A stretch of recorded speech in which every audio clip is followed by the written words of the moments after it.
Boa tarde a todos. Eu sou Silvio Canuto, pró-reitor de pesquisa da Universidade de São Paulo. É uma grande satisfação estar aqui ao lado da professora Vanderlan Bolzani, que é a presidente da ACIESP, Academia de Ciências do Estado de São Paulo, e do professor Ari Plons, que é diretor do Instituto de Estudos Avançados da Universidade de São Paulo, que são nossos parceiros na organização deste webinário. Bom, a pandemia do coronavírus, como sabemos, nos atingiu em cheio e está causando problemas de saúde no mundo todo, requerendo um esforço extraordinário em várias frentes, obviamente envolvendo médicos, enfermeiros, agentes de saúde e cientistas em geral, atuando no fronte de batalha, mas também em muitos outros aspectos relacionados e necessários. Seu alcance é muito amplo, ela está mudando nossos hábitos. Estamos, em parte, confinados e isso afeta a sociedade em muitos outros aspectos. Esses temas têm sido também estudados e ações têm sido tomadas. Mas há um outro aspecto que é a preocupação desse webinário. A redução da atividade industrial no mundo, a redução das atividades urbanas, reduzindo engarrafamentos, por exemplo, a nossa reclusão, ainda que parcial, em nossas casas, tem tido também um efeito perceptível. Não há dúvida que existe um relacionamento entre pandemia, clima e biodiversidade. Para discutir esses temas, temos hoje 3 dos mais renomados cientistas dessa área, que são o professor Paulo Artacho, o professor Nelson Gouveia e o professor Carlos Alfredo Joly. Eles serão apresentados a vocês, na sequência, pelo professor Ari Plonsky. Teremos também um instigador, que é o professor Jean-Paul Metzger. Queria agradecer os 4 por terem aceitado participar desse webinário e agradeço também a quem estiver nos assistindo pelo prestígio de sua atenção. Agradeço a equipe técnica que nos dá apoio atrás das cortinas. Muito obrigado e tenham todos um bom evento. Uma boa tarde a todos os participantes desse segundo webinar, principalmente os conferencistas, os coordenadores e os participantes online. Eu também gostaria, nesse momento, de dizer que eu estou aqui agradecendo à Universidade de São Paulo e aos seminários dos estudos avançados, que é da coordenação da Pró-Reitoria de Pesquisa, sob o professor Canuto, que representa essa Pró-Reitoria, e do Instituto de Estudos Avançados, com o seu diretor, Guilherme Ari Plonsky, desculpa, a gente chama sempre Ari, né, que é mais carinhoso, e dizer da alegria e da importância para esta diretoria atual da CIESP, formada por mim e por 2 expoentes da ciência brasileira, um deles conferencista hoje, que é o nosso vice-presidente, Paulo Artacho, e o nosso diretor executivo, Adriano Andricópolo.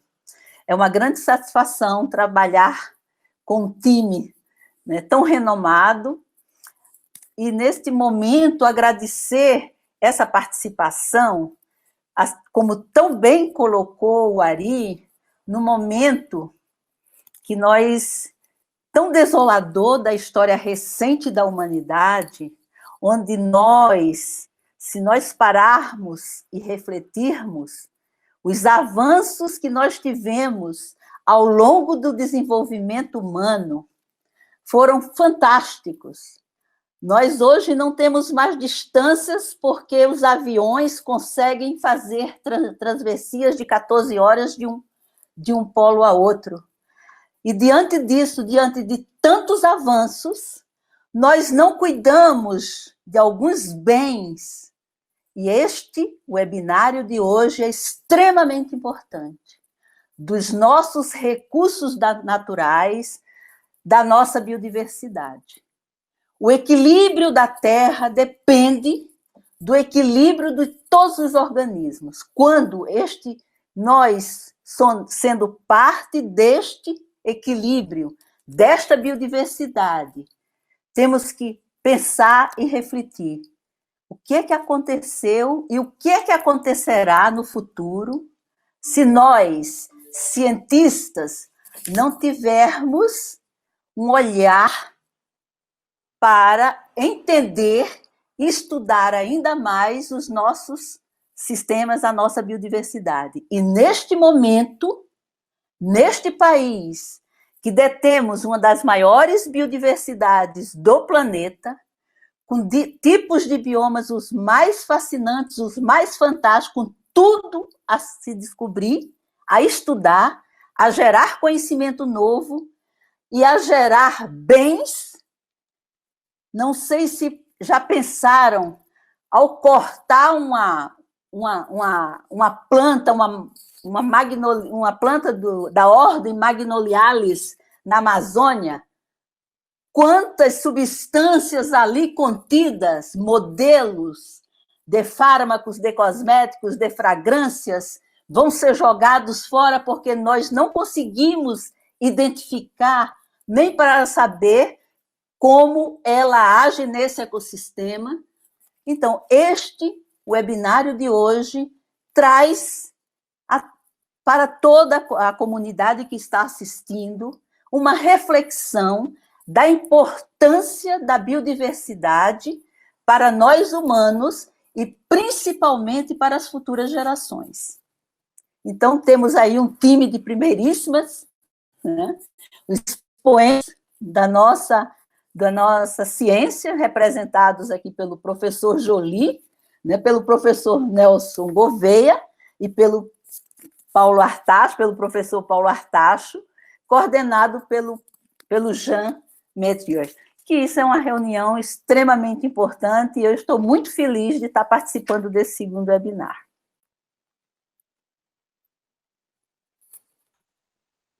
Tudo bem, boa tarde. Eu sou Ari Plonsky, já mencionado, diretor do Instituto de Estudos Avançados da Universidade de São Paulo.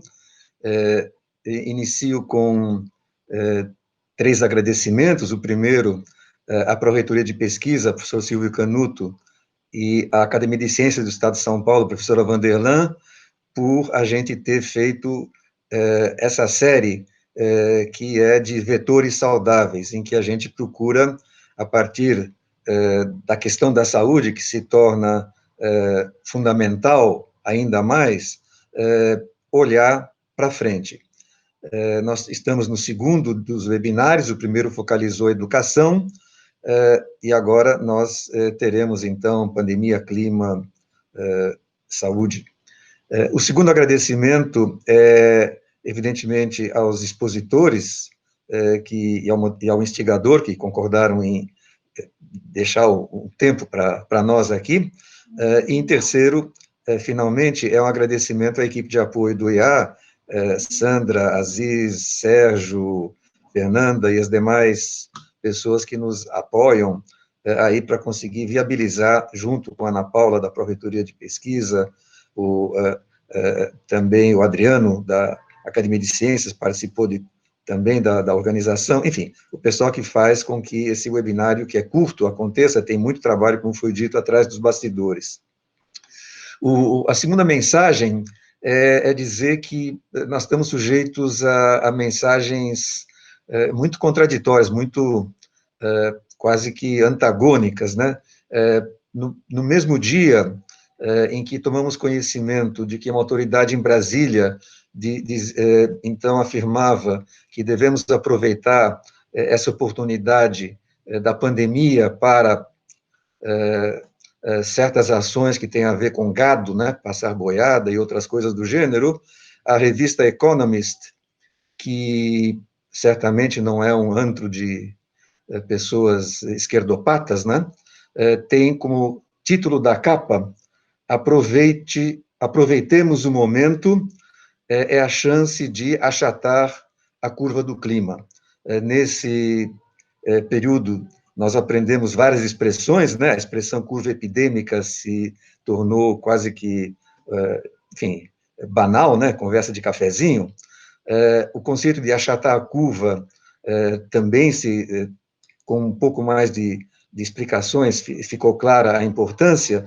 Então, nós estamos falando hoje, não de uma curva de curto prazo, que é a curva epidêmica, mas nós estamos falando da curva de longo prazo, né, que é a curva climática, achatar essa curva e a conexão, né, entre a curva de curto prazo, que catalisa, de certa maneira, a nossa atenção, e a curva de longo prazo.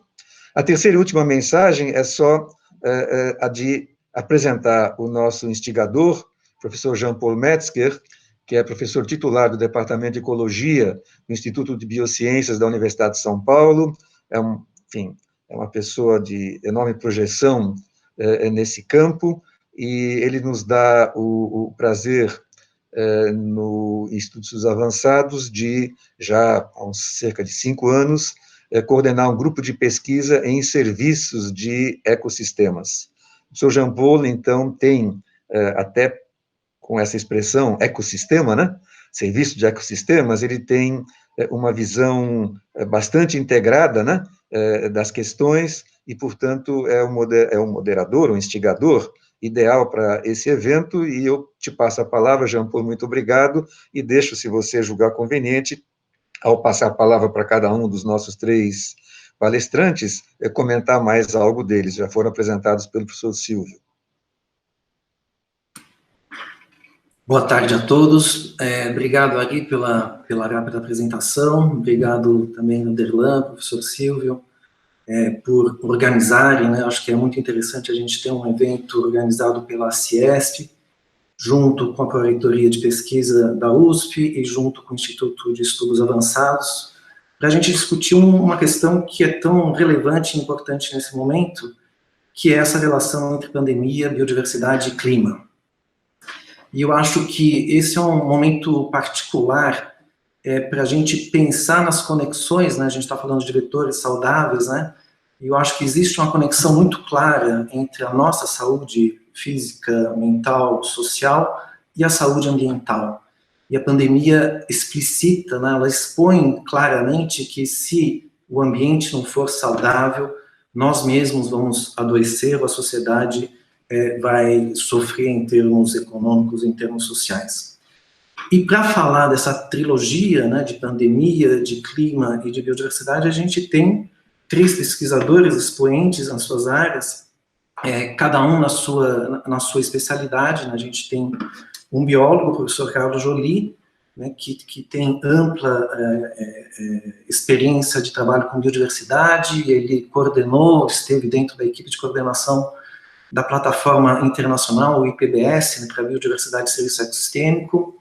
Ele é o coordenador do programa Biota, né, um programa que está completando 21 anos de existência, provavelmente o programa mais bem sucedido de estudo e de uso e de conservação e restauração de biodiversidade no hemisfério sul.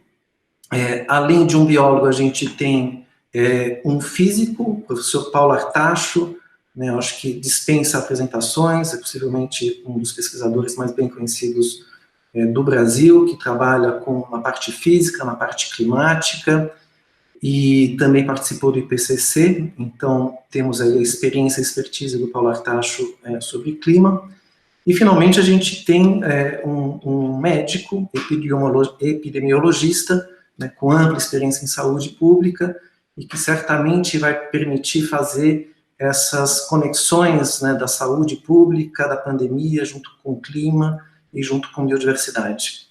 Então, é muito interessante que a gente tem 3 pesquisadores, medicina, biólogo e clima, para falar justamente dessas interfaces entre saúde, biodiversidade, saúde e clima, focando na pandemia. Então, acho que a ideia é que a gente tem as apresentações, que vão ser apresentações relativamente curtas, começando pelo professor Joly, depois pelo professor Paulo Artacho, e finalmente pelo professor Nelson Gouveia. E quem estiver assistindo pode mandar perguntas pelo IEA Responde, tudo junto, @usp.br. E aí a gente vai ter o debate no final. Então, vamos começar com o professor Carlos Joly, para falar mais da parte de biodiversidade, a ligação de biodiversidade com Covid, né, com pandemia. Convido o professor Joly, então, para iniciar a sua apresentação. Bom, boa tarde a todos. Eu gostaria de agradecer aos organizadores, a Pró-Reitoria de Pesquisa da Universidade de São Paulo, Instituto de Estudos Avançados e a Academia de Ciências do Estado de São Paulo, pela organização deste webinar, que eu acho da maior importância para a gente compreender essas relações. O primeiro ponto que eu gostaria de destacar é que os vírus são um componente da biodiversidade e não são um componente qualquer. Eles são um componente extremamente importante.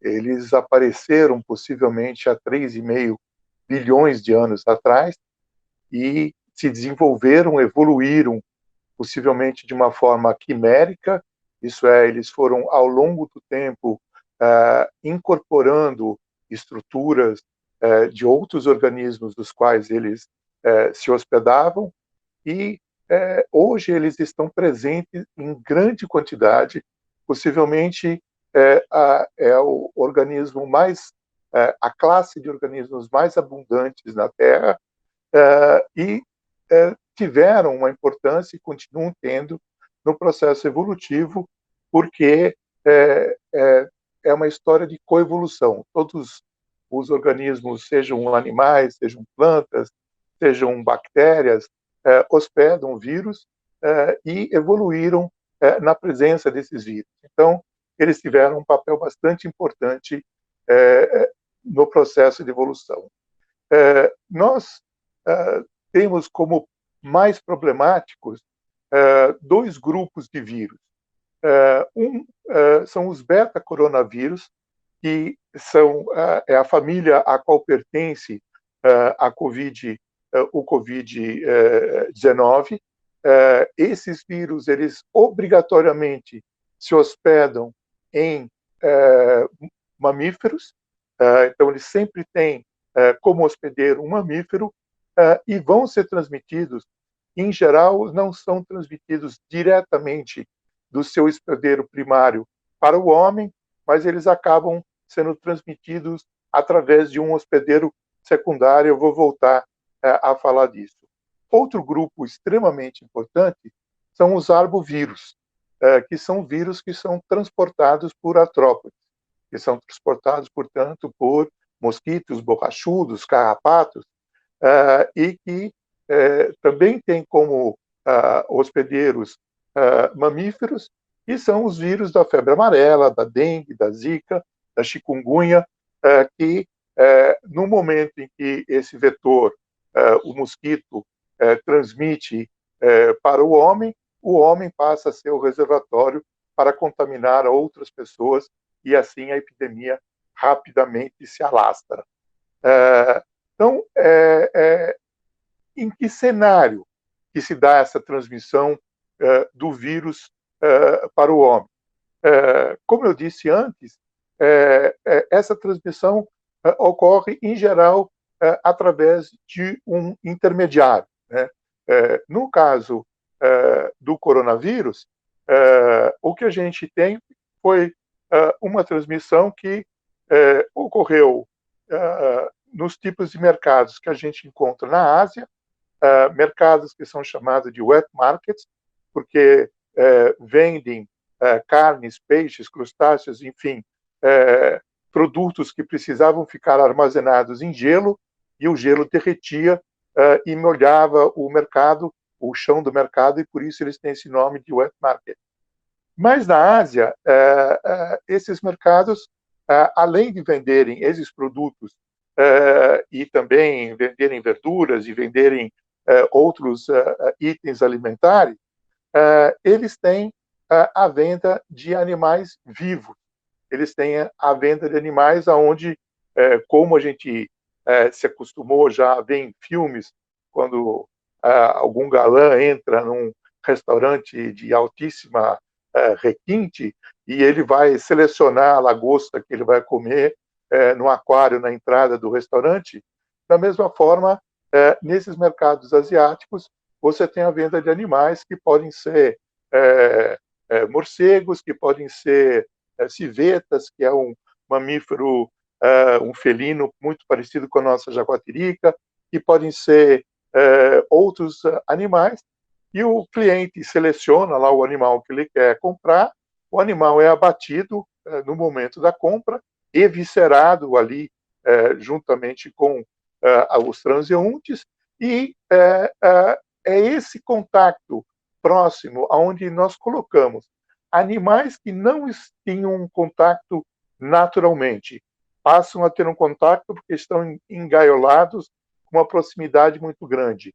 E uma alta movimentação, uma alta densidade de pessoas se movimentando é que foram criadas as condições para que o vírus, que possivelmente veio originalmente de um morcego, passou para um pangolim, e do pangolim ele passou para o homem. Então, essa coisa de você necessitar de um intermediário. Da mesma maneira como os vírus da Zika, da dengue e da chikungunya necessitam do vetor mosquito para serem transmitidos para o homem. A gente se pergunta muito por que isso não aconteceu aqui no Brasil. Nós não temos essa prática de abater animais na hora, por solicitação do cliente, eviscerar, retirar e deixar essas vísceras acumuladas até o final da feira, para então dar uma disposição final. Mas nós temos a prática de comer carne de vários animais silvestres, de paca, de tatu, de cutias, de capivaras, mas talvez pela densidade menor de pessoas transitando, pelo fato dos animais não serem levados vivos e não serem viscerados vivos, nós não criamos as condições para a passagem de vírus através de um intermediário para o homem. Mas, ao mesmo tempo, nós estamos num processo enorme de desmatamento, e neste último governo, mais acentuado ainda tem sido esse desmatamento. Ou seja, nós estamos criando as condições para colocar o homem em contato com outros vírus desconhecidos, com outros animais que potencialmente podem ser os reservatórios, ou seja, nós estamos criando as condições para sermos a origem de pandemias futuras. Elas talvez não venham a acontecer aqui, mas nós estamos aumentando as possibilidades de que isso venha a acontecer no momento que nós fazemos essa aproximação através do desmatamento desenfreado e a ocupação de novas áreas. Então, nós estamos nos colocando em contato com uma quantidade de vírus novos e desconhecidos e seus respectivos reservatórios. Ao mesmo tempo que a biodiversidade é a origem, é um vírus, é um componente da biodiversidade, quem causa essa epidemia, também na biodiversidade nós podemos achar a cura. Tá? Há uma quantidade enorme de moléculas, como a professora Vanderlan já disse no início da apresentação, e que podem ser isoladas e transformadas em fármacos. Nós temos muitos fármacos que são antivirais, inclusive os que são utilizados em coquetéis contra o HIV, que são usados também no controle de herpes, e tiveram a sua origem, por exemplo, em substâncias produzidas por esponjas marinhas. E através da identificação dessas moléculas, da elucidação da estrutura dessas moléculas, foi possível sintetizá-las e produzi-las em grande quantidade. O que mais nos preocupa na área ambiental, além dessa pandemia que estamos vivendo, é como vai ser o pós-pandemia, como vai ser o retorno à situação mais normal. E a gente entende que o enfoque que precisa ser dado daqui para frente, além de voltarmos para uma economia menos dependente de carbono, e temos essa oportunidade agora, e certamente o Paulo Artacho deve abordar esses aspectos, é também importante que a gente pense, como o Jean-Paul falou no início dessa abertura, que é a saúde coletiva, a saúde do planeta e a saúde do homem. A gente olhar isso como um sistema único, onde a nossa saúde depende da saúde do planeta, e a saúde do planeta depende das nossas ações. Eram esses os comentários iniciais que eu tinha a fazer. Fico aqui à disposição para o debate. Muito obrigado. Obrigado, professor Carlos, Julie. Eu vou passar já diretamente a palavra para o professor Paulo Artacho agora. Professor Paulo. Boa tarde a todos. Obrigado pelo convite, por participar desse webinar interessante e, obviamente, relevante num momento crítico da nossa sociedade e para o nosso planeta. Acho que é importante lembrar que nós temos algumas similaridades entre as crises do Covid, a crise da perda de biodiversidade e das mudanças climáticas. Primeiro, essas três crises evidenciam a superexploração da natureza que a nossa sociedade está fazendo atualmente. Elas evidenciam também uma visão de curtíssimo prazo do sistema econômico e do sistema político, e elas evidenciaram também a falta de governança global para enfrentar essas três crises, né? Então, veja, no caso do Covid, veja, a Bélgica tinha sua própria política, 100 quilômetros dali a política era diferente na França, na Alemanha, em Luxemburgo. Quer dizer, obviamente, lidar com uma pandemia global desta maneira é obviamente impossível. Então, a falta de governança na questão climática, na questão da perda de biodiversidade, da Covid, nós vamos explorar um pouco mais para frente. Mas é interessante que as três crises também têm em comum vários aspectos, né? O primeiro deles que eu queria ressaltar é a questão da tomada de decisão baseadas em ciência, né? Em geral, governos de extrema-direita, atualmente, eles aceitam a ciência quando as descobertas ou as recomendações vão na direção dos seus interesses econômicos, né? Eles rechaçam a ciência quando ela vai contra os seus interesses. E, obviamente, essas três crises vão ter efeitos socioeconômicos devastadores. E também, complementando o que o Joly colocou, é importante lembrar que milhares de vírus habitam a flora e a fauna na Amazônia e, com o desmatamento da floresta amazônica, eles podem migrar para a nossa sociedade. Esta possibilidade existe e, se nós continuarmos desmatando a Amazônia na taxa que a gente está fazendo hoje, é só uma questão de tempo. Isso pode vir a ocorrer em 5, 10, 15 ou 20 anos, mas é muito provável que isso aconteça. Bom, além da crise do Covid, é importante salientar que nós estamos no meio de uma crise climática que já está em andamento. Nós não estamos falando no futuro, porque a gente já aqueceu o clima do planeta em 1 grau centígrado em média. Algumas regiões do Nordeste brasileiro já se aqueceram 2,3 graus, algumas regiões do leste da Amazônia já se aqueceram perto de 2 graus, né? E, de acordo com os modelos climáticos, a temperatura no Brasil vai subir da ordem de 4 a 5 graus, dependendo do ritmo das emissões de gases de efeito estufa. Isto vai ter impactos socioeconômicos gigantescos, assim como a Covid está tendo, né? Então, por exemplo, a redução na chuva e na precipitação, né, no Nordeste brasileiro poderá ser da ordem de 30%. Então, uma região que já é semiárida pode vir a se tornar uma região árida. E aí a sociedade brasileira vai ter que tomar a decisão o que a gente faz com 20 milhões de brasileiros que vivem nesta região e vão ter condições inóspitas de sobrevivência daqui a pouco, né?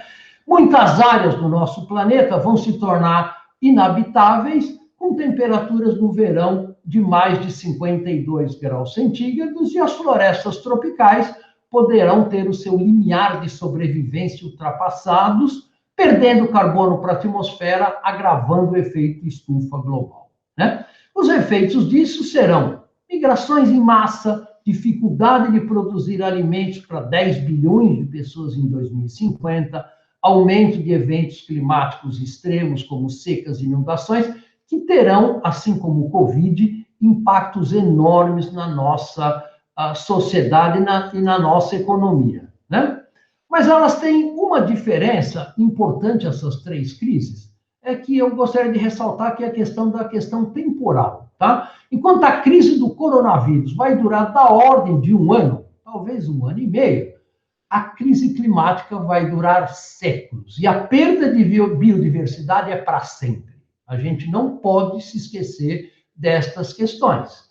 Então, enquanto pode aparecer vacinas ou pode aparecer algum tratamento para o Covid, obviamente, para a perda de biodiversidade, para a perda da estabilidade climática, não há vacina e não vai ter tratamento, digamos assim, razoável, né? E essa crise do Covid trouxe a questão de um ponto muito importante que a sociedade tem que começar a se questionar. Aonde a nossa sociedade investe seus recursos intelectuais e seus recursos financeiros, né?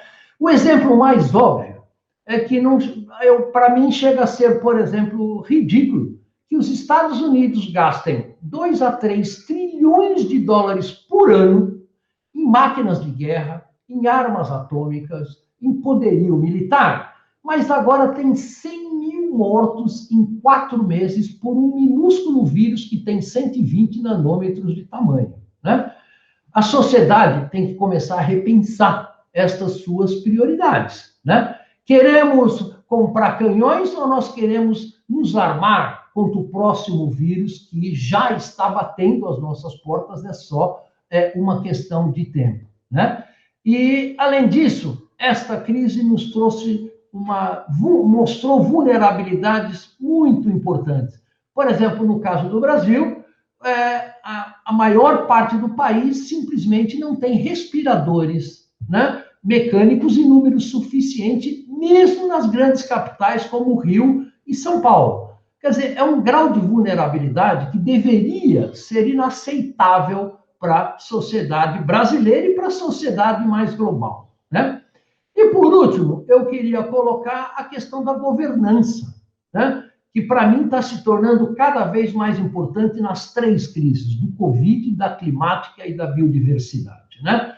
No Covid, cada país fez o que bem quer. Na verdade, no Brasil, cada município fez o que bem quer. O município vizinho daqui tem políticas diferentes desse. Isso é insustentável.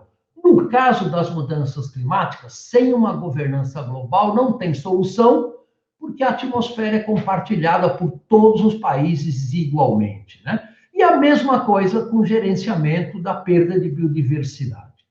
E temos sempre perguntado, né, que mudanças futuras nós vamos ter que ter para aumentar a resiliência da nossa sociedade a essas 3 crises. A resposta mais simples é que a gente vai ter que mudar o modelo de desenvolvimento que a gente tem hoje. Então, por exemplo, hoje as emissões em 2020 vão decrescer 4% em relação a 2019, de acordo com modelos climáticos, né? Só que o IPCC prevê que nós temos que reduzir as emissões em 7% ao ano, todo ano, até 2050, para a gente limitar o aquecimento a 2 graus centígrados. Então, é uma tarefa hercúlea para a nossa sociedade, que eu acho que, com o Covid agora, ficou mais evidente que nós temos que trabalhar muito forte em relação a isso. Então, lembrando um ponto que o Joly também levantou, sobre quando é que nós vamos voltar ao normal, entre aspas, né? Normal não é desmatar 10 quilômetros quadrados da Amazônia todo ano. Isso não é normal. Normal não é emitir 50 gigatoneladas de CO2 todo ano para a atmosfera. Então, nós precisamos implementar os ODS, precisamos trabalhar em melhorar a sustentabilidade e a resiliência da nossa sociedade, porque simplesmente nós podemos ter crises similares a essa do Covid, de tempos em tempos, o que certamente vai ser desastroso para a nossa estrutura socioeconômica. Então, obrigado pela atenção, gente. Muito obrigado, Paulo, pela apresentação, e passo já diretamente a palavra para o professor Nelson Gouveia. Então, tá, boa tarde a todos. Eu agradecer aqui o convite e parabenizar também a Academia de Ciências do Estado, a Pró-Reitoria e o IA pela iniciativa. Eu vou tentar, então, abordar um pouquinho, claro, aqui no papel de médico, o meu papel seria mais falar sobre a pandemia de modo geral.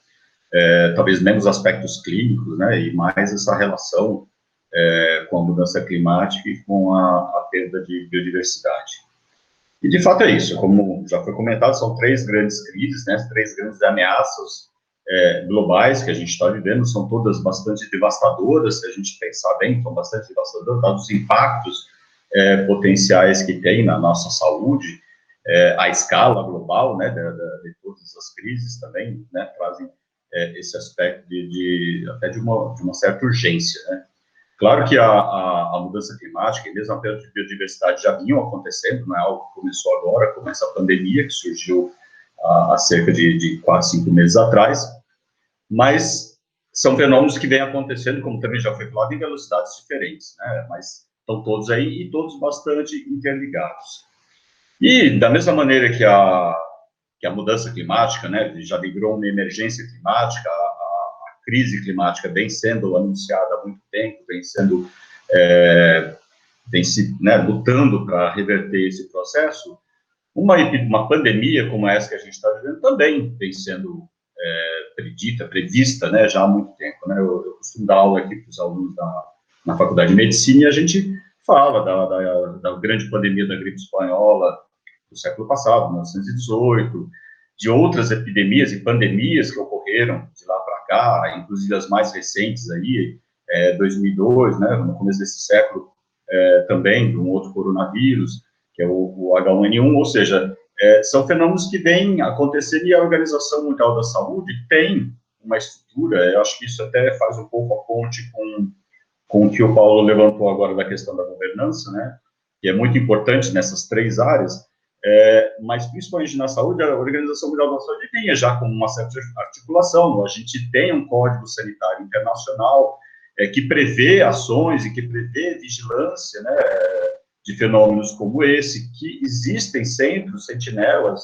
da Organização Mundial da Saúde para fazer esse tipo de vigilância, e, claro, acho que depois que passar essa pandemia, vai ser possível fazer uma avaliação mais justa, né, de como foi o papel das organizações de saúde, da Organização Mundial, principalmente, mas dos países, de modo geral, no como lidar com essa pandemia, e espera-se que algumas lições sejam aprendidas. Mas existe, sim, uma certa estrutura que eu acho que talvez não estivesse, embora estivesse planejando não, mas prevendo, né, a possível chegada de uma nova pandemia, a gente percebe agora que isso não foi suficiente para realmente dar conta dela, né?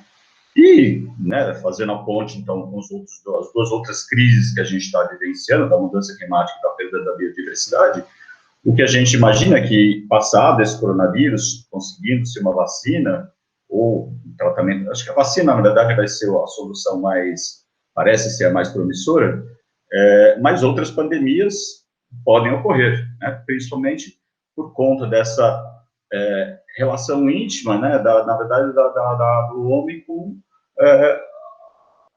habitats pouco explorados ou inexplorados, né? Quanto mais o homem avança fronteiras agrícolas, né, com desmatamento, quanto mais ele tem contato com animais selvagens, seja como o professor Joly já colocou, né, que tem sido colocado aí como uma grande a origem, né, desse coronavírus, né, do morcego que passou por pangolim e no mercado em Wuhan acabou passando, né, para o ser humano.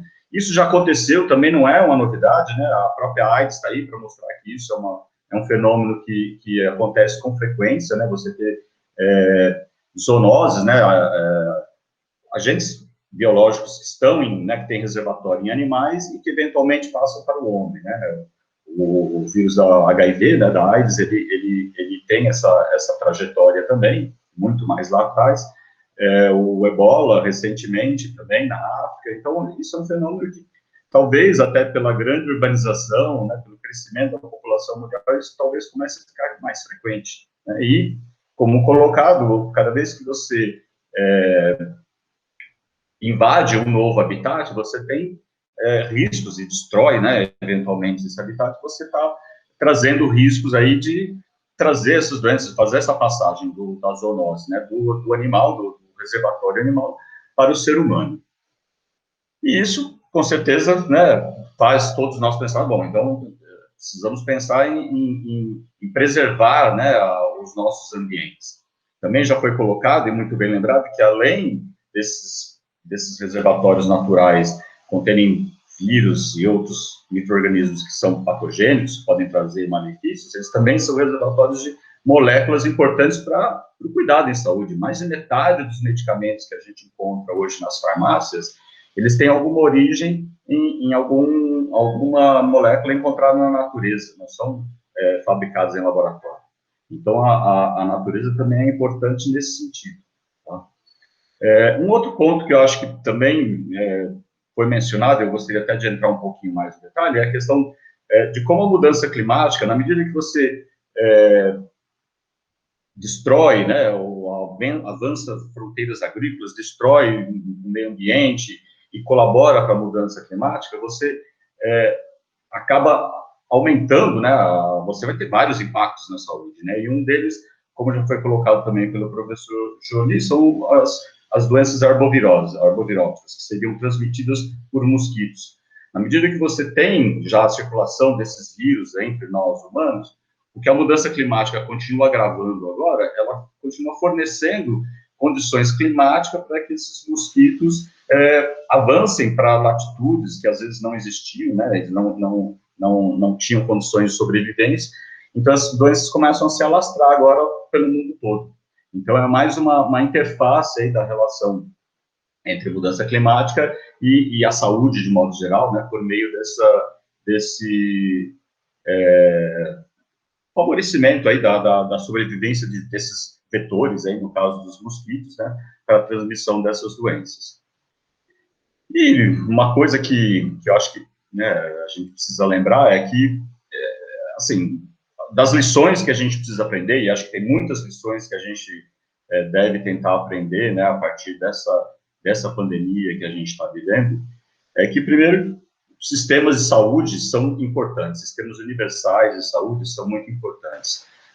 Minimamente, aqui no Brasil, o nosso sistema, né, o Sistema Único de Saúde brasileiro, bastante sucateado, subfinanciado, com anos e anos aí de subfinanciamento, mas mesmo assim, se não fosse ele, a gente estaria numa situação muito, muito pior do que a gente está vivenciando agora. Então, acho que essa talvez seja uma lição que a gente precise olhar com mais atenção, né, pensar em fortalecer esse sistema e para nos proteger, né, para um futuro próximo. A segunda questão é essa do nosso cuidado em relação à nossa casa, ao nosso planeta. Né? Tudo está conectado com tudo. Então, se você contribui para a destruição, né, para alteração climática, para a destruição da biodiversidade, para a alteração do meio ambiente, você vai ter impactos na saúde, você vai ter impactos na economia, você vai ter impactos diversos. Então, acho que a gente precisa voltar a ter essa ideia de que tudo está conectado a tudo, que a saúde é importante, né? A saúde vem ganhando importância aí em vários fóruns, né, internacionais, no sentido de ser colocada como uma questão a ser debatida, estar na mesa de decisões que às vezes não diretamente influenciam a saúde, mas indiretamente vão influenciar. E acho que a gente precisa começar a trazer, né, esse pós-pandemia, que é um novo normal, aí, que ninguém sabe exatamente como vai ser. Eu acho que deve trazer, espera-se, né, que traga para a gente algumas lições para tentar enfrentar essas questões de uma maneira mais, com um pouco mais de consciência.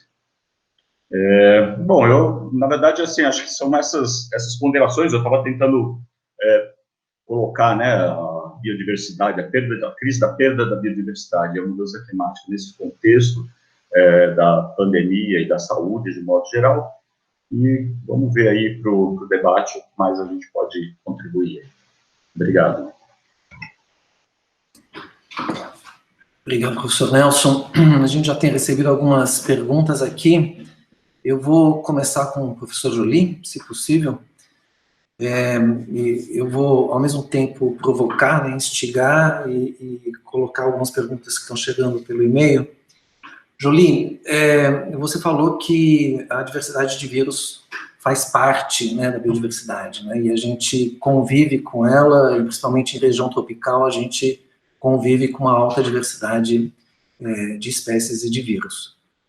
E quando a gente começa a escutar ou ler alguns textos, né, que começam alertando pelo perigo que, sei lá, morcegos, pangolins, civetas ou outros roedores, que eles podem transmitir essas doenças para a gente, obviamente que num público mais amplo, mais leigo, existe uma vontade de exterminar, né, essas espécies pelo medo, né, que delas trazerem essas doenças. Então, você colocou na biodiversidade, pode ser uma solução, né, de fármacos, a biodiversidade também tem esse efeito de diluição que protege o homem, mas a biodiversidade também é perigosa, né? Então, afinal, biodiversidade é uma ameaça ou é uma solução, né? E eu fico com muito medo, assim, eu trabalho com serviços ecossistêmicos que são os benefícios, né, que a natureza traz para o homem, e quando eu escuto as soluções, muitas vezes as soluções são, vamos ficar longe da natureza, para a gente não correr o risco de ter esse spillover, né, esse transbordamento do vírus da natureza para a gente, né? Mas, enfim, como lidar, né, com os efeitos positivos e possivelmente negativos dessa biodiversidade? E aí tem uma outra pergunta que chegou aqui, que eu vou colocar para você, do Alain Pilon, que ele coloca quais são os possíveis mecanismos de valorização da biodiversidade e dos serviços ecossistêmicos. É possível estimar isso em termos monetários? Julie. Obrigado pelas perguntas, né, por sua provocação. É evidente que a biodiversidade não é um perigo, não é uma ameaça, pelo contrário, ela é a solução. Todos os serviços ecossistêmicos dos quais nós dependemos diretamente, que são, na verdade, processos naturais de funcionamento do ecossistema, mas dos quais nós, enquanto humanidade, obtemos alguma vantagem. E a gente pode dar, por exemplo, a questão da floresta amazônica, com a sua enorme capacidade de retirar CO2 da atmosfera, que está servindo como um dos esteios da manutenção de uma atmosfera menos enriquecida, menos alterada com carbono, que tem uma importância fundamental no processo de absorver a água do solo, transformar, utilizar dentro do seu metabolismo, transpirar uma grande parte dessa água e, através disso, você conseguir propagar a umidade indo em direção ao interior e depois indo para a região centro-oeste, formando o que é conhecido como os rios voadores. Toda a nossa produção agrícola do centro-oeste e do sudeste depende desse serviço, que é um processo natural da floresta. A transpiração das plantas não é um processo que foi desenvolvido pelo homem ou teve qualquer interferência nossa. É um processo do metabolismo das plantas. Da mesma forma, a gente tem a biodiversidade como a base de atividades que nos são importantes também do ponto de vista cultural. Há toda uma relação nossa com a natureza, que é uma coisa psicológica, que é um bem-estar que é gerado pela natureza, que também é fundamental. Então, se nós quiséssemos eliminar todos os possíveis hospedeiros, né, nós precisaríamos eliminar todos os mamíferos, inclusive o homem, e aí estaríamos, talvez, livres de hospedeiros de alguns desses vírus que são tão danosos. A questão colocada de você valorizar, de você transformar esses serviços em valores monetários, é uma tendência bastante grande, e só para dar um exemplo, no relatório que a Plataforma Brasileira de Biodiversidade e Serviços Ecossistêmicos fez do serviço de polinização, ele valia, em 2017, 43 bilhões de reais, mais ou menos 11 bilhões de dólares ao câmbio da época. Isso é tão importante na balança comercial quanto a pecuária. Então, é um valor gigantesco. E quando nós destruímos as abelhas, nós destruímos esse serviço.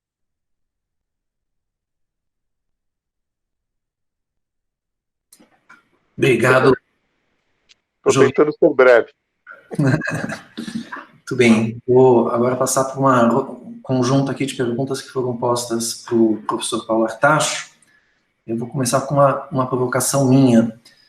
Paulo, existem diferentes mecanismos que ligam mudanças climáticas com propagação de doenças, né?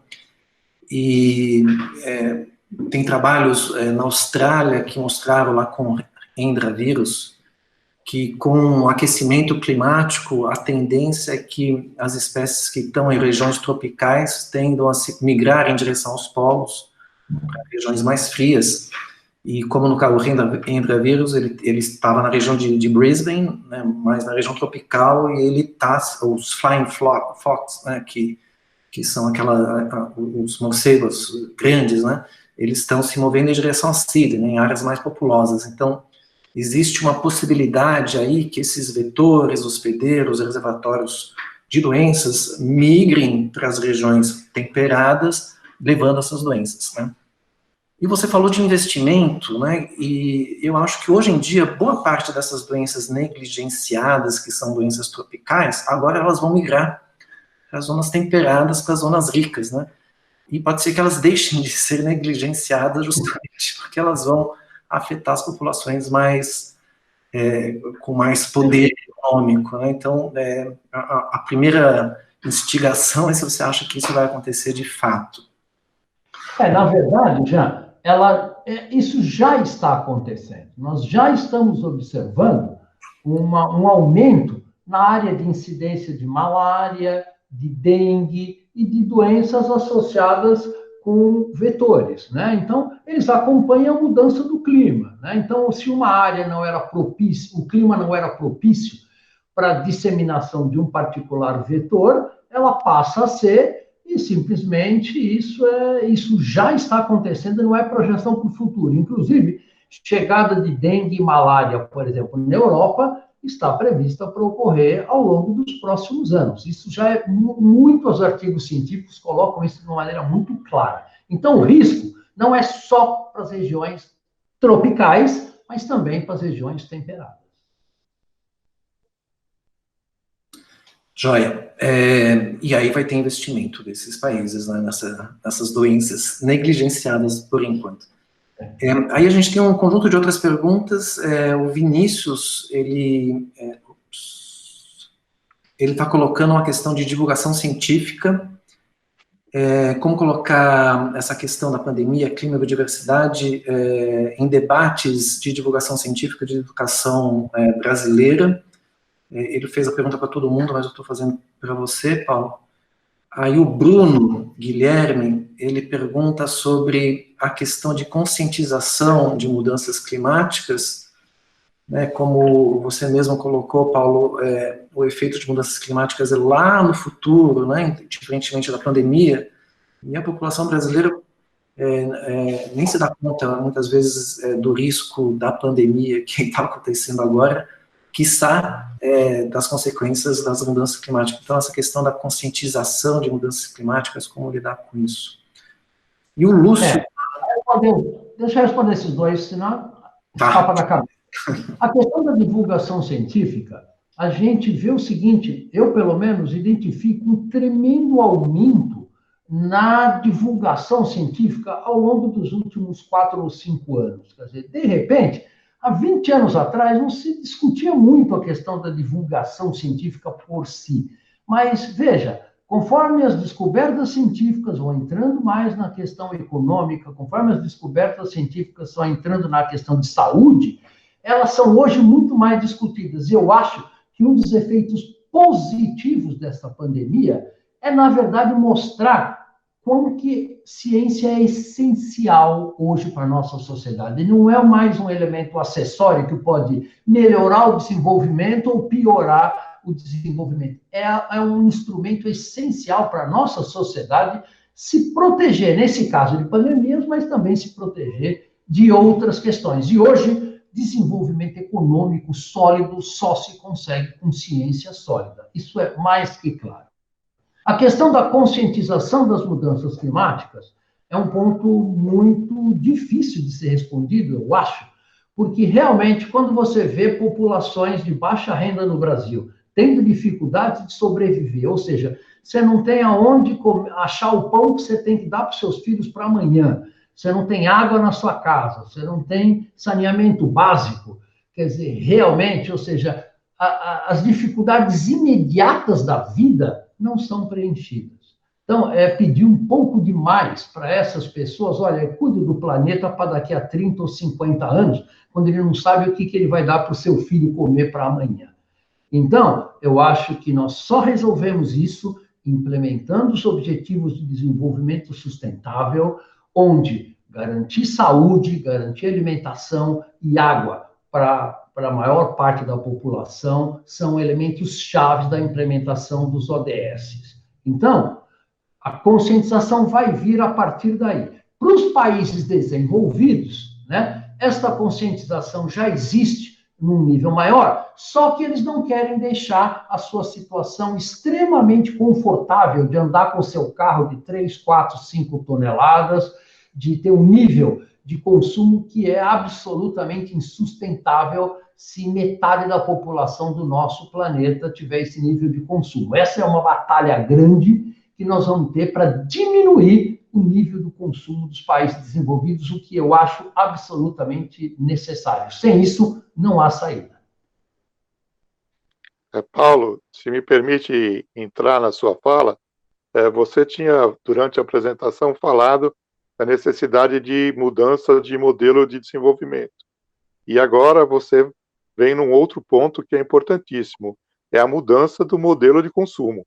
Se nós não mudarmos os padrões de consumo, realmente é impossível controlarmos as questões climáticas e de perda de biodiversidade. Sem dúvida, Jolie. Só posso fazer, então, um gancho, já aproveitando aí a deixa.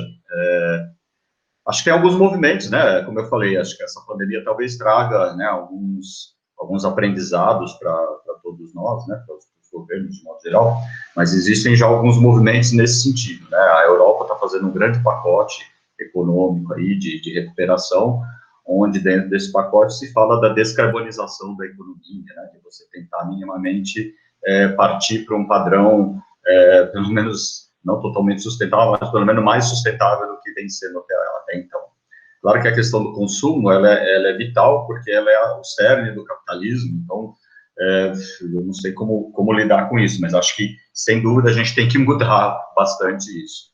Uma outra iniciativa que também está acontecendo, né, na verdade, acho que foi ontem ou anteontem, foi entregue uma carta para os líderes do G20, né, dos 20 países mais ricos ou desenvolvidos, uma carta dos profissionais de saúde, associações de profissionais de saúde do mundo inteiro, né, que se organizaram e fizeram uma carta solicitando também a esses países que partam para que eles estão chamando de recuperação saudável, ou seja, você trilhões de dólares que vão ser investidos aí nos próximos anos para recuperar a economia, para recuperar os países todos depois dessa pandemia, mas que essa recuperação seja uma recuperação saudável, né, que leve em conta esses princípios da sustentabilidade, né, e da saudabilidade também, no sentido mais direto da saúde humana, mas principalmente da sustentabilidade. Então, tudo bem, são pequenos movimentos, estão começando, mas eu acho que talvez a coisa, né, eu espero que caminhe um pouco por aí. Muito bem. Nós recebemos aqui também uma pergunta da professora Denise Duarte, da FAUSP, dizendo que a Organização Mundial da Saúde, ela manifesta uma preocupação em relação à concomitância do verão no hemisfério norte com as epidemias de Covid. Quais são as expectativas para o próximo verão no hemisfério sul, particularmente em relação às ondas de calor para o Brasil? Quais os caminhos para a compatibilização entre essas duas questões? Olha, a resposta a essa pergunta é mais ou menos simples, né? No início, esperava-se que o Covid fosse um vírus que tivesse uma incidência maior durante o período de inverno, que foi quando ele começou em janeiro, por exemplo, fevereiro, né, na China e na Europa. Mas o que nós estamos vendo em Manaus nos surpreende muito, né? Obviamente, o meio ambiente com uma temperatura média de 28 a 32 graus é muito longe do inverno, e, na verdade, é onde nós estamos vendo uma das maiores taxas de transmissão desse vírus. Então, o vírus se mostrou razoavelmente insensível a mudanças de temperatura e a sua incidência não é controlado pela temperatura, mas sim pelo isolamento social, pelo distanciamento e assim por diante, que são hoje as únicas ferramentas que nós temos para conter essa pandemia, por incrível que possa parecer. Muito bem. Eu queria passar para o professor Nelson Gouveia e fazer uma instigação inicial, né? Epidemias sempre existiram e elas vão continuar a existir. Eu acho que a Covid não será a última. E pensando no Brasil, eu acho que com o que o professor Joly apresentou, a gente tem todas as condições para o aparecimento de uma nova pandemia, né? A gente tem uma alta diversidade de vírus, a gente tem uma alta cobertura de vegetação nativa, a gente tem uma alta densidade populacional e uma população muito vulnerável. Então, a gente tem essa proximidade, né, de natureza com sociedade. E a pergunta é, o que a gente aprendeu, né, ou com a Covid, ou com as epidemias anteriores, que nos permitiriam, a partir de agora, detectar potenciais novos surtos, né? Que sistema de vigilância ou de monitoramento que a gente poderia implementar para a gente justamente tentar evitar novos surtos? Então, isso eu parcialmente comentei na minha breve explanação inicial. A Organização Mundial da Saúde já tem uma estrutura, né, como eu falei, existe um Código Sanitário Internacional que existe já, né, periodicamente ele é revisado, etc., mas ela já existe esse Código Sanitário Internacional que rege, né, e que dá diretrizes para lidar com situações como essa. Ela tem também, a Organização Mundial da Saúde tem também chamados centros sentinelas, né, unidades sentinelas em vários países, aqui no Brasil, inclusive, que identificam vírus. Por exemplo, todo ano, né, sai a vacina da gripe, né, que é lançada, e a gente tem que tomar todo ano.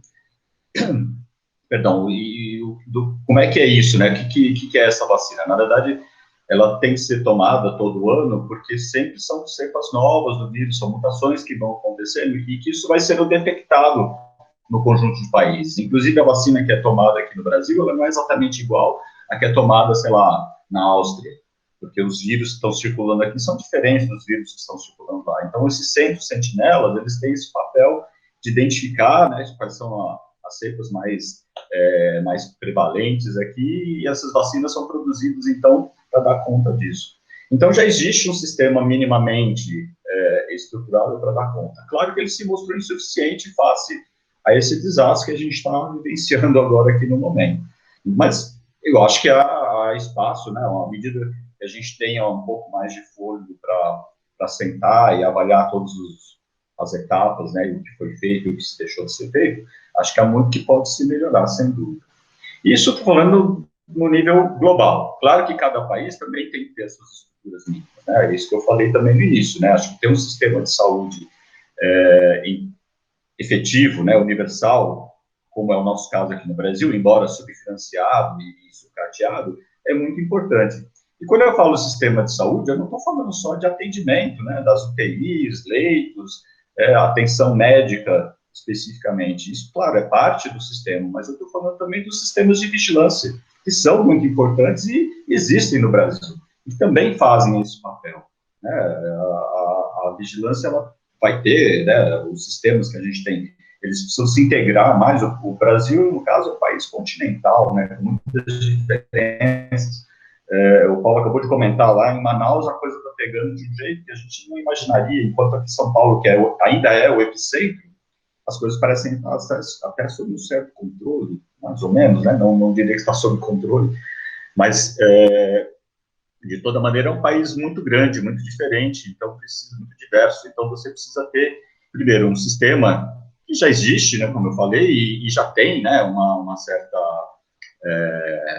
um trabalho em rede importante, né, os fluxos de informações e tudo mais, mas acho que vai ter que também sentar depois disso e se articular melhor e se preparar para outras possíveis ocorrências como essa, né, até no sentido de poder, né, digamos, né, numa eventual nova epidemia, você poder atuar de maneira como atuaram alguns países, em termos de testar com muito mais rapidez e com muito mais volume, né, a população, identificar logo os casos que estão ali contaminados e que estão potencialmente transmitindo a doença para outros, identificar essas pessoas, isolar, fazer todo o trabalho de contenção, né, de uma doença infecciosa. Claro que isso não é uma coisa que se constrói assim da noite para o dia, né, ou melhor, não se aperfeiçoa o sistema que a gente já tem assim da noite para o dia, mas a gente vai ter que pensar muito nisso a partir da experiência que a gente está vivendo agora. Não. Queria fazer uma provocação agora para todo mundo, né? Eu acho que todos podem falar sobre essa questão com um pouco mais geral. Eu acho que todos nós temos consciência que as soluções estão baseadas em evidências científicas. Eu acho que o Paulo Artacho colocou isso na apresentação dele. E a ciência pode apresentar soluções de mais médio e longo prazo através de uma vacina, ou através de recomendações de curto prazo, no sentido de isolamento, como que ele deve ser feito, enfim, pautar esse distanciamento social que a gente está vivendo hoje em dia. Mas eu acho que um dos resultados positivos, né, da pandemia é que a ciência voltou a ser valorizada, né, justamente pelos efeitos mais imediatos que ela tem, né, de poupar vidas, né. No entanto, a situação, em particular aqui no Brasil, a gente está vivendo um momento de negacionismo, né, de anti-ciência. Do ponto de vista ambiental, a gente tem uma tentativa, ou mesmo uma flexibilização das leis, redução de fiscalização, incentivo através de discursos dos nossos governantes de práticas ilegais, né, a gente está batendo recorde de desmatamento na Amazônia. Ontem, no dia da Mata Atlântica, a gente teve um anúncio aí que aumentou 27% as taxas de desmatamento na Mata Atlântica, sendo que a gente já tinha estabilizado isso em anos anteriores. Quer dizer, aparentemente, no Brasil e possivelmente em alguns outros países, a gente está num momento em que a ciência é pouquíssimo valorizada. Então, como que a gente lida com essa situação atual, né, com esse descrédito da ciência, com ministros da saúde sendo demitidos no pico da pandemia? E eu acho que isso está ligado com uma pergunta aqui que eu vou ler uma parte aqui da Jussara, sobre governança, né? O Paulo Artacho comentou sobre essa desconexão das nossas governanças, e ela argumenta aqui que a governança da Covid global não existe, apesar da OMS, e que biodiversidade e mudanças climáticas tem pouco apelo local, né? E o que ela coloca que a Covid tem todos os efeitos aqui e agora, e todos estão vendo, mas também sofre de uma banalização da política. Quem serão os drivers para o pós-Covid? Será que o mercado terá essa sensibilidade? A política não tem demonstrado isso. Então, falar um pouquinho de ciência, governança, né, como que a gente lida com essa situação atual. Pergunta para todo mundo. Bom, posso começar a responder? Jean Paul, deixa eu fazer uma correção, eu acho, na sua colocação. Quer dizer, o negacionismo do atual governo federal brasileiro não pode ser extrapolado para a sociedade brasileira como um todo. Primeiro ponto. Segundo ponto, o negacionismo não é só a ciência. O negacionismo é contra a democracia, o negacionismo é contra o judiciário, o negacionismo é contra a Constituição e contra a legalidade, não só na Amazônia, né? A gente vê o que acontece no Rio de Janeiro, por exemplo, e assim por diante. Então, eu não acho que a sociedade brasileira sofra de negacionismo em relação à questão da ciência, não. Eu acho que é o governo federal, porque a ciência não está dando as respostas que eles gostariam que a ciência desse para eles, só que a ciência não funciona dessa maneira, né? Então, por exemplo, se a ciência brasileira soltasse 20 papers mostrando que cloroquina funciona, opa, essa ciência é uma maravilha, tá certo? Então, a gente precisa tomar cuidado a assumir que a sociedade brasileira tem negacionismo com a ciência. Não, é este particular governo federal. Mesmo o governo do estado de São Paulo montou um comitê científico para discutir como a gente vai sair dessa encrenca que é o isolacionismo, né, social. Como é que nós vamos fazer isso com cientistas, com o diretor do Instituto Butantan, com membros da sociedade civil e assim por diante. Então, isso, muito pelo contrário, não é negacionismo. É, na verdade, solicitar à ciência respostas que o governo estadual está precisando ter. O governo municipal também tem o seu comitê e assim por diante. Então, nós vamos separar o que é o atual governo federal do Brasil, onde o negacionismo não é contra a ciência, é contra a democracia, é contra a estrutura social brasileira, é contra a legalidade, no caso da Amazônia, e assim por diante, né? E a sua segunda pergunta, qual que era mesmo? Que agora não lembro. A segunda parte da sua pergunta. É questão de governança, né? Você percebeu que eu enfatizei muito a questão da governança, né? Você vê agora no caso da OMS, os Estados Unidos, né, e o Brasil, questionando a autoridade da OMS, inclusive cortando fundos para a OMS, numa situação absolutamente crítica. Por que isso? Porque simplesmente é muito mais fácil você tentar achar o culpado fora do seu governo do que, na verdade, assumir, olha, eu errei, eu não soube avaliar a gravidade da situação, então o culpado disso não sou eu, é a OMS, então eu vou cortar o dinheiro do meu país para a OMS. Quer dizer, então aí, de novo, não se trata de uma questão, é uma questão muito mais política do que científica. Agora, eu enfatizei a necessidade da gente estruturar uma melhor governança em todos os três aspectos do nosso debate hoje. Na questão da saúde, né? Hoje nós temos uma economia globalizada, fluxo de capitais globalizados, mas decisões tomadas de países para país. E o curioso é que nessa pandemia, mesmo a União Europeia, que é um conjunto de países que atuam conjuntamente para mudanças climáticas, na saúde, cada um fez o que bem entende. A Áustria fechou as portas para o seu vizinho da Suíça, e assim por diante. Quer dizer, nós estamos indo na direção oposta que a gente deveria ir. E isso é muito relevante também na questão da biodiversidade, né? E na questão das mudanças climáticas, onde a atmosfera é compartilhada por todos os países do mundo.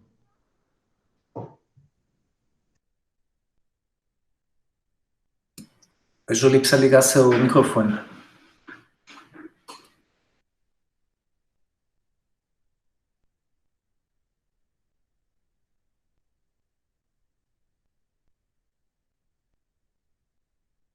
Eu queria pegar um gancho nessa discussão, que eu acho que, em parte, a colocação que você fez, já, é que talvez na década de 60, 70, tenha havido uma expectativa muito grande de que a ciência seria capaz de resolver todos os problemas. E conforme as crises foram crescendo e aumentando, a climática, da biodiversidade, e a questão de desastres naturais, e as respostas esperadas pela população não apareceram na velocidade, porque a velocidade da ciência é diferente mesmo, diminuiu, vamos dizer, o crédito na ciência, quer dizer, a expectativa não foi cumprida.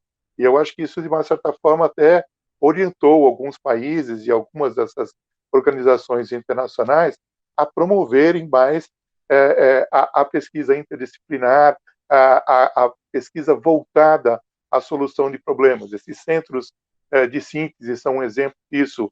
As chamadas que o Future Earth ou o Belmont Forum tem focado nisso, né? E você, desde o início, ter uma participação dos governantes, dos tomadores de decisão no planejamento do projeto, de tal forma que as soluções não sejam só um avanço do aumento do conhecimento científico, mas também tragam soluções práticas para os problemas do dia a dia. E eu acho que o fato de hoje termos uma certa recuperação dessa expectativa, se tem uma expectativa mais positiva, é porque é um problema emergencial e a ciência está dando uma resposta mais rápido do que usualmente a gente dá, porque há uma colaboração internacional focada em cima de um problema específico. Então, eu queria comentar também um pouquinho sobre isso. Eu concordo com o Paulo, na verdade, assim, esse descrédito em relação à ciência, talvez aqui no Brasil seja bastante localizado no governo federal, parece que até critério, né, para participar do atual governo, mas é um fenômeno mundial, né, assim, vem acontecendo, os movimentos anti-vacina, por exemplo, né, em vários países, traduzem bem isso, e sei lá, a gente poderia elencar aqui uma série de razões, né, por que isso vem acontecendo, né, talvez algumas, né, uma dessas razões possa até ser que em alguns momentos a ciência, ela não te traz respostas dogmáticas, né, ela sempre te coloca mais para você pensar do que te dar uma resposta, né, então acho que isso, para muitas pessoas, não é confortável. Por outro lado, eu acho que, de novo, né, essa pandemia, eu acho que uma das, talvez, vamos dizer assim, dos ganhos, né, ou, sei lá, do saldo positivo que possa sair disso, é um reconhecimento maior de que sim, que a ciência é importante, né, isso já apareceu agora, depois do advento aí do Covid-19, pesquisas populacionais mostrando que a população está acreditando mais na ciência, então acho que sim, acho que há espaço para reverter esse processo. E eu gostaria até de fazer um link disso com o que foi comentado lá no início. Alguém perguntou sobre a questão da conscientização da população em relação à mudança climática, em relação à perda de biodiversidade, etc. Eu acho que passa um pouco por aí, né? Assim, as duas coisas caminham um pouco juntas, e eu diria que isso tem que começar na educação básica, né? Nos primórdios da formação. Você tem que ter, de alguma maneira, isso tem que ser incorporado, né? Esse tipo de conhecimento deveria ser incorporado em diretrizes curriculares da formação básica das crianças, né? Não é para esperar que isso se aprenda em casa, com a educação da família, não. Isso acho que tem que ser começado a colocar, como já em muitas escolas, em muitos locais, mas isso tinha que ser uma política pública de formação mesmo, de cidadão, né? Você minimamente conscientizar, né, as crianças que elas, claro, cada um vai ter depois a sua formação, a sua opinião, mas você municiar essas crianças de informações importantes para desenvolver cidadania lá no futuro, né? Então, acho que seria uma maneira de tentar não solucionar, né, mas reverter um pouco esse quadro.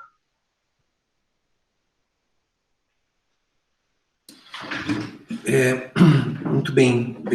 Ainda dentro dessa questão de ciência,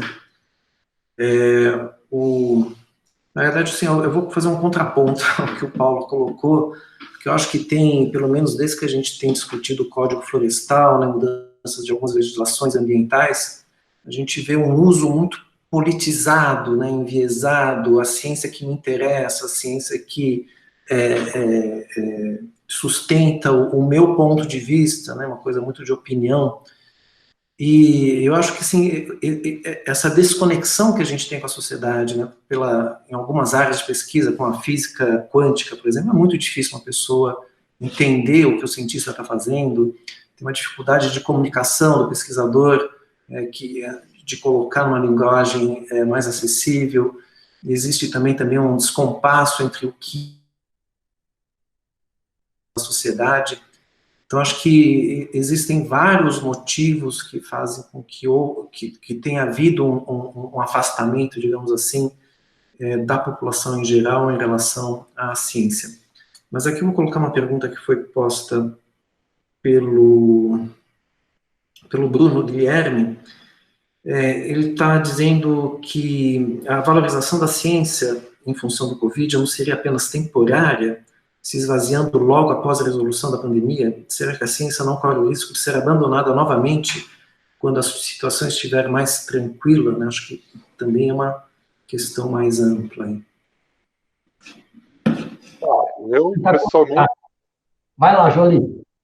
Eu, pessoalmente, acho que realmente a gente está vivendo, pelo menos aqui, com as pesquisas internas de opinião e também algumas pesquisas internacionais, a gente está vivendo um crescimento muito abrupto nessa questão da confiança e na expectativa de que a ciência trará uma resposta para essa crise.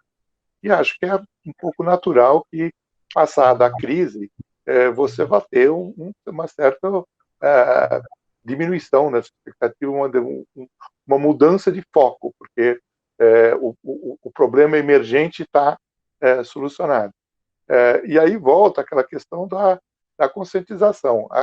As questões de mudanças climáticas, que são gradativas e que estão se acelerando e que estão levando a mudanças, é difícil para a percepção. As relações de causa e consequência são distantes e fazem as pessoas perderem a noção do que a sua atuação hoje vai impactar no futuro. E eu acho que, então, a credibilidade da ciência, ela precisa mostrar que ela está trabalhando para soluções. Como você mesmo colocou, às vezes o trabalho da ciência traz pontos de vista distintos e traz mais assuntos para a pessoa pensar do que uma resposta objetiva.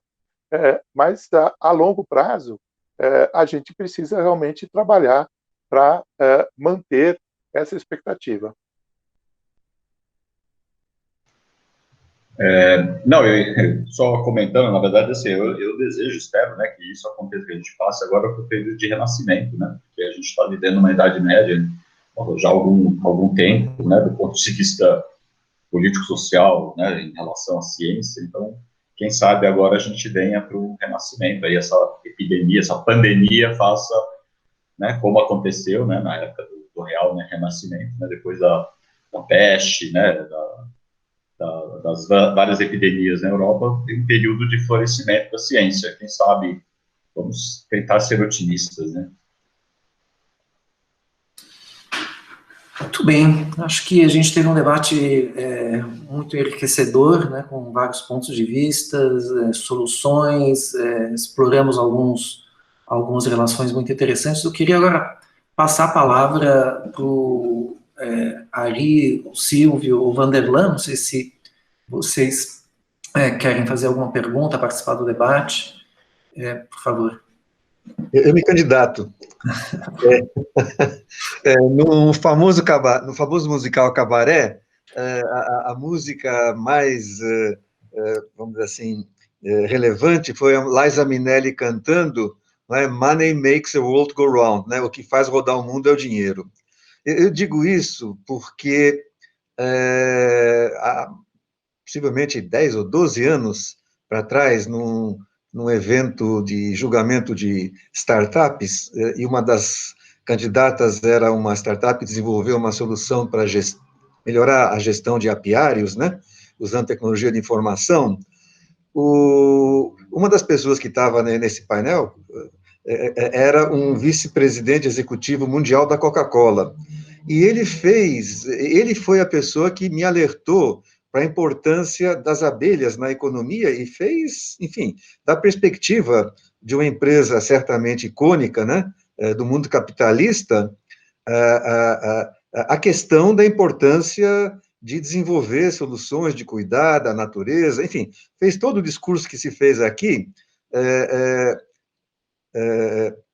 né, de não pandemia, mas biodiversidade, clima, etc., de uma perspectiva de interesse empresarial, evidentemente, também. Então, a pergunta que eu tenho para vocês, se quiserem responder, ou se não fica só por um comentário, além da comunidade científica, que foi aqui falada, do governo, que foi aqui falado, como é que vocês estão vendo o envolvimento do segmento empresarial nesse trio, né? Pandemia, biodiversidade e clima.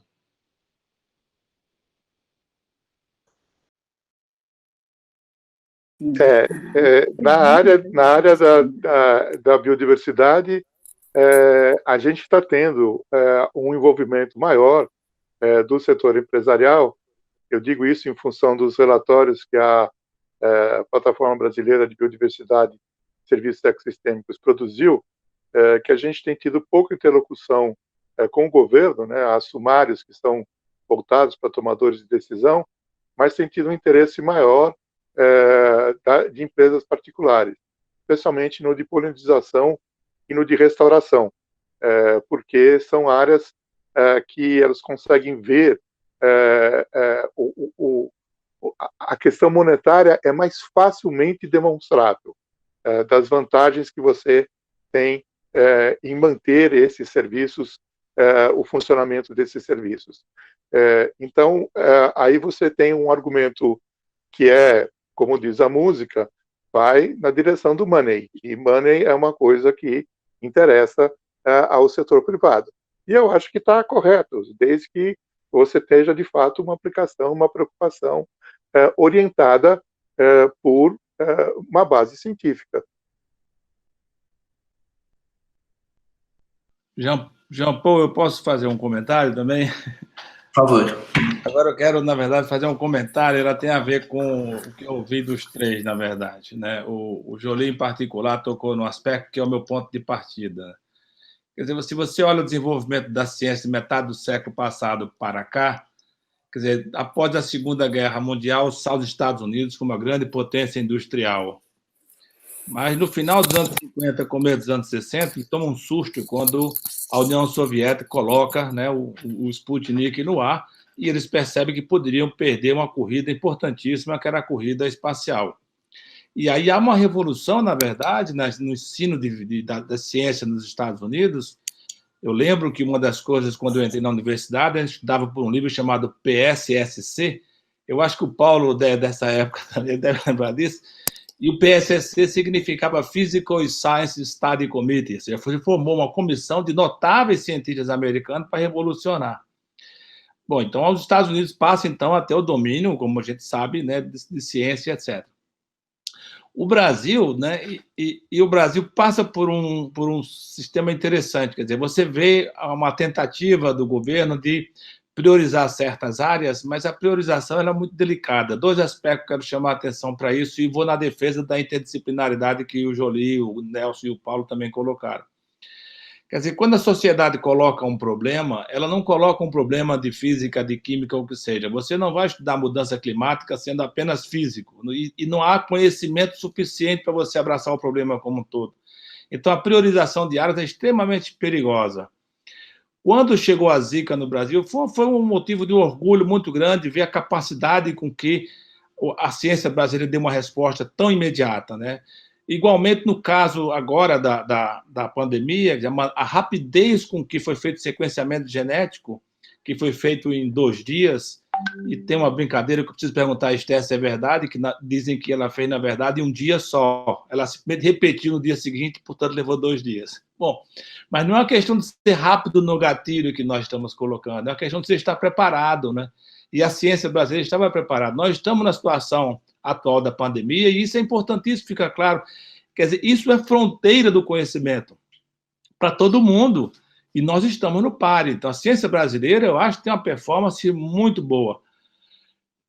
Quantas vezes eu não vi discussões sobre se deveria usar agrotóxicos ou não agrotóxicos, e a sociedade brasileira ela não tem um conhecimento científico amplo, a sociedade, eu falo, não a ciência. Então, é realmente importante chegar junto da sociedade para elas entenderem os problemas e participarem um pouco, que é o exercício da cidadania. Então, eu acho que nós estamos vivendo também uma situação atual em que este isolamento entre o conhecimento científico vigente e o acesso da sociedade a esse conhecimento torna ela frágil para coisas como, por exemplo, remédios que acham que vão funcionar, têm opinião. Quer dizer, não é mais se o remédio funciona ou não funciona, é assim, a minha opinião é que ele funciona. Então, é um momento realmente muito delicado que nós estamos vendo, mas eu digo a vocês com honestidade, eu sinto muito orgulho da ação da ciência brasileira, e não é a minha área, muita orgulho. Você vê um físico como o Paulo está envolvidíssimo com essa questão da Covid, aí, com outros aspectos. Então, é realmente um motivo de orgulho a ciência brasileira, e se não frearem muito, acho que tem condições de ir muito adiante. Nós precisamos encarar desafios e ter apoio para fazer isso. Então, é só um discurso otimista e parabenizar os três, que eu acho que tocaram em pontos assim, muito importantes, muito sensíveis, eu acho. Muito obrigado. Eu posso falar também? Por favor, professora. Eu sou a única aqui no meio de quantos? 6 moços. Pelos livros que nós usamos com a base do que o Canuto falou, moços é um grande elogio para nós. Pois é, só para os moços, né?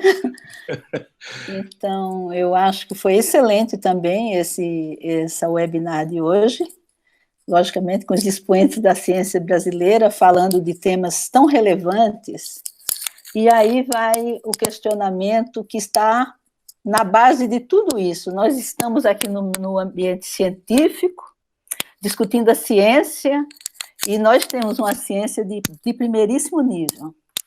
Mas nós temos no país uma discrepância assustadora desse nível de ciência com aquilo que é extremamente importante à sociedade, que é a educação. Como fazer uma sociedade num país continental, regional, tão diverso, com tantas diferenças sociais, onde a base para entender que a biodiversidade é importante, como para entender que o clima é importante, como para entender que a Amazônia pode regular o nível de chuva na região sul, se não tem um lastro de conhecimento mínimo e básico. E esse lastro, quando tem, nós voltamos à época da colônia. Eu estou estudando agora um pouco de sociologia. Naquela época, as famílias muito importantes mandavam seus filhos para a Europa para estudarem. E eles viam e continuavam as castas da elite. Hoje não precisa mais mandar para a Europa, mas quem tem um salário professor universitário, doutor das universidades paulistas, não coloca um filho numa escola aqui perto de casa, onde o meu neto estuda, que custa R$ 6.500 a mensalidade, comparando o salário de um professor doutor. Então, essas coisas que nós precisamos também entender como nós podemos, enquanto cientistas, enquanto formadores de opinião, ou como trazer para esse meio, para nós pensarmos de como nós vamos trazer a sociedade para defender a ciência. Se para defender a ciência, você tem que ter um mínimo de educação. E um povo minimamente educado é capaz de escolher melhor seus governantes, é capaz de entender melhor as suas necessidades e exigirem deles condições de dignidade para a nação. Essa é a minha questão para todos.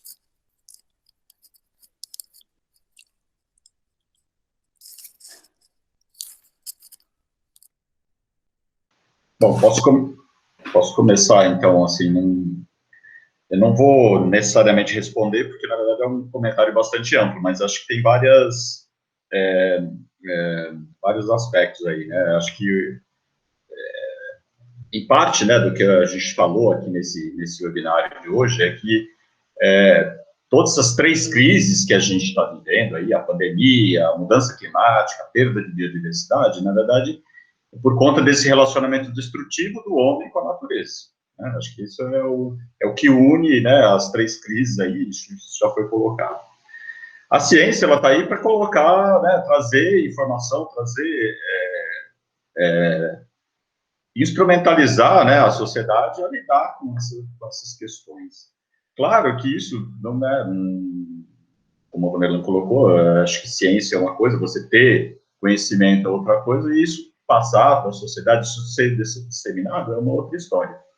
E assim, eu acho que devem ter vários caminhos, né, várias maneiras de promover mais isso. Uma delas, acho que já falou também, é a questão da educação, né? Você mesmo está colocando aí a importância da educação, né? Nos seus mais vários aspectos aí, desde, né, a formação básica. Uma outra coisa, que aqui no Brasil a gente tem até uma tradição bastante boa, é da divulgação científica, né, que é bastante importante, porque a gente também, como cientistas, nem sempre a gente sabe comunicar exatamente, né, ou da melhor maneira o que a gente está produzindo, né? Comunicar, que eu digo assim, de uma maneira fácil, entendível, com mensagens que sejam assimiladas, né, pela população de modo geral. Então, o papel aí do comunicador científico, dos jornalistas científicos, de modo geral, eles ajudam muito nesse sentido, né, de trazer um pouco, aproximar, né, os encastelados da ciência, né, da sociedade. Acho que não é o único, mas é um dos caminhos aí que eu acho que é possível, né. Eu queria enfatizar um ponto que o Silvio Canuto levantou, que é outra questão que essa pandemia nos trouxe, a importância da interdisciplinaridade.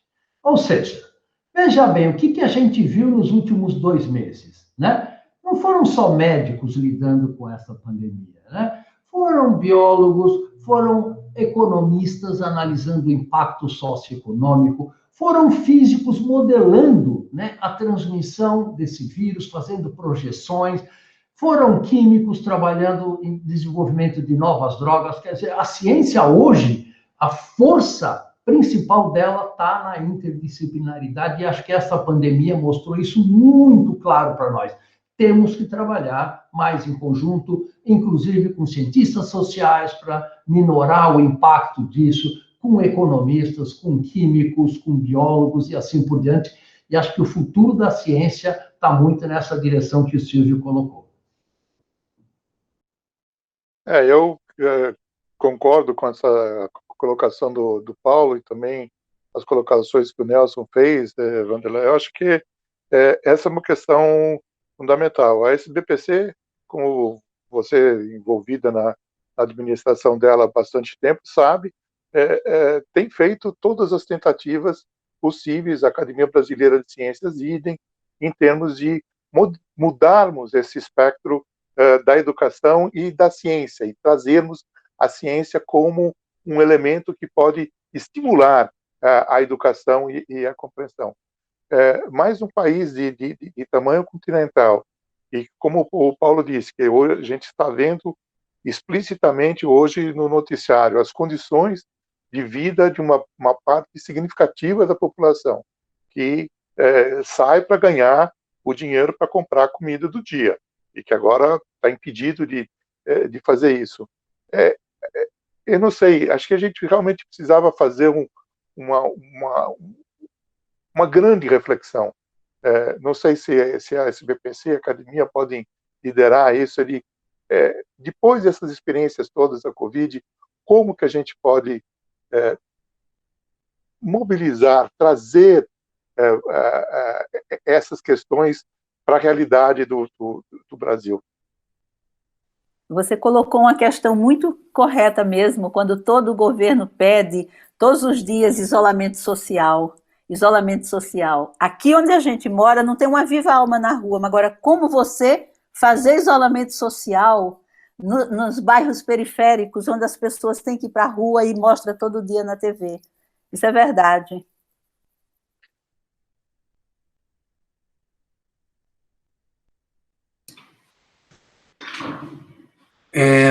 Eu estou muito satisfeito com o debate, né? Queria agradecer os debatedores aí pelas contribuições, agradecer mais uma vez o IA, a Reitoria de Pesquisa, a Ciesp por organizar o evento, e repasso então a palavra aos organizadores para o fechamento. Bom, eu queria mais uma vez agradecer, acho um debate também muito inteligente, instrutivo, aprendi bastante, e acho que tocou em pontos que são realmente da maior relevância para nós pensarmos para o futuro próximo, né? Queria agradecer a parceria, mais uma vez, do IEA, da Ciesp, ao Jean por ser o instigador desse evento, agradecer ao Nelson, Jolie e o Paulo, satisfação muito grande tê-los aqui, e parabéns pelas excelentes apresentações. Muito obrigado. Eu também gostaria de agradecer, em nome da ACIESP, foi excelente trazê-los aqui, um time de expoentes, agradecer também o Jean pela excelente coordenação, né? E a todos que tiveram aqui, o Jolie, inclusive nesse aqui representando ele, que é um expoente, mas o Jolie é uma instituição que está fazendo 20 anos também, que é o Biota. Né? Temos que falar disso, que o Biota é uma coisa muito importante. E, na realidade, todos os que antecederam, o Nelson Gouveia, o Paulo Artacho, que dispensa qualquer apresentação, mas agradecer principalmente o Ari Plonsky, do Instituto de Estudos Avançados, e o Silvio, por estarmos juntos nesse momento, que é um momento de crise e que nos aproxima de uma forma extremamente importante, interessante e agradável, que é a organização desses webinários. Esse é o segundo, eu já gostaria de falar para vocês que o terceiro também será excelente. Nós teremos aqui novamente com o mesmo título, que eu acho que ele já pode pedir proteção, né? Vetores saudáveis e o desenvolvimento de medicamentos e vacinas para a Covid-19 e os desafios da saúde no Brasil, que traz o Drauzio Varela, o Dimas Covas, Adriano Andricópolo, e vai ser coordenado pelo Ayrton Escobar. E muito obrigada a todos vocês que fizeram um evento maravilhoso, com um assunto que tem tudo a ver com pandemia, se nós não protegermos a nossa biodiversidade e o clima.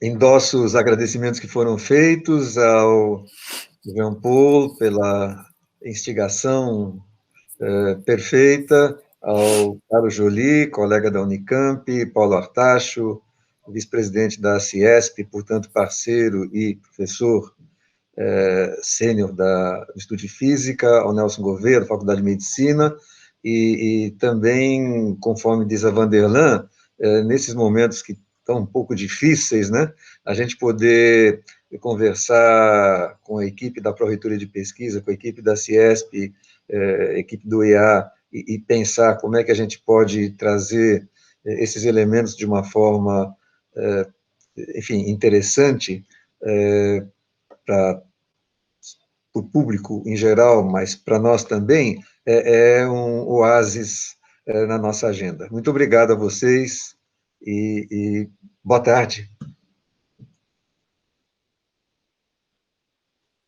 Boa tarde. Boa tarde a todos. Saúde. Saúde. Foi ótimo, gente. Super abração para todo mundo. Tchau, tchau. Pronto. Tchau.